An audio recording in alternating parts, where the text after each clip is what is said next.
O verdadeiro muçulmano. O que é um verdadeiro muçulmano? Esse terrorista americano afirma que o islamismo que o pai dele pratica é falso. Jornal Nacional, 27 de outubro de 2016. Infelizmente, temos que concordar com ele. Os muçulmanos civilizados que vemos no Ocidente não seguem o islamismo prescrito por Maomé.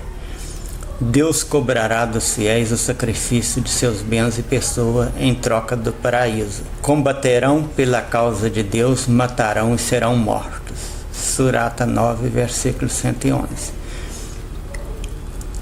Esse americano se aliou ao Estado Islâmico por uma razão. Seu livro sagrado é de terror. Ele afirma que o islamismo que o pai dele pratica é falso, conforme o Jornal Nacional, 27 de outubro de 2016. Infelizmente, temos que concordar com ele. Os muçulmanos civilizados que vemos no Ocidente não seguem o islamismo prescrito por Maomé. Combaterão pela causa de Deus, matarão e serão mortos. Surata 9, versículo 111. É a isso que os grupos terroristas estão sendo fiéis.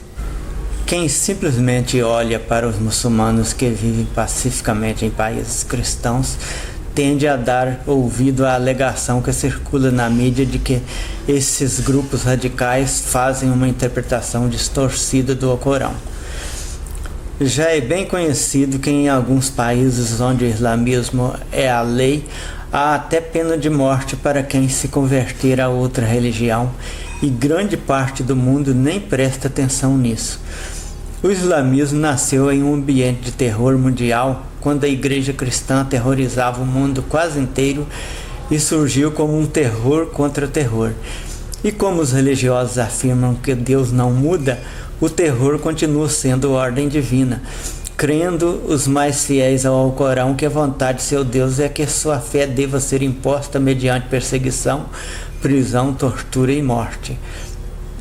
Não há nada de interpretação distorcida do Alcorão pelos terroristas, mas estrita obediência ao que o seu profeta mandou. Deus cobrará dos fiéis o sacrifício de seus bens e pessoas em troca do paraíso. Combaterão pela causa de Deus, matarão e serão mortos. Surata 9, versículo 111.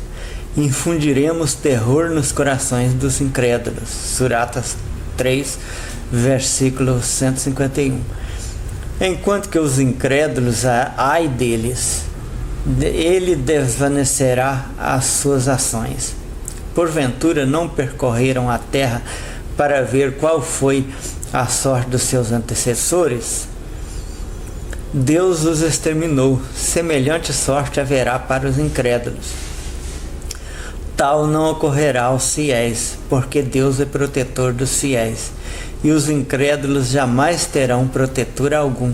Surata 45, versículos 8, 10 e 11. Acreditam que o suposto anjo tenha prometido que eles não seriam derrotados, porque Deus é protetor dos fiéis e os incrédulos jamais terão protetor algum. E apesar de terem sido derrotados tantas vezes e perdido a maior parte do império que criaram, não percebem que eles também não têm protetor algum. Dependem exclusivamente das estratégias que desenvolveram ao longo dos séculos e da força de vontade de cada um. Quando descuidam, são pegos e não há Alá ali para defendê-los. Mas a fé os cega. E eles continuam pensando que estão fazendo a vontade de um Deus que os recompensará pelas atrocidades que cometem.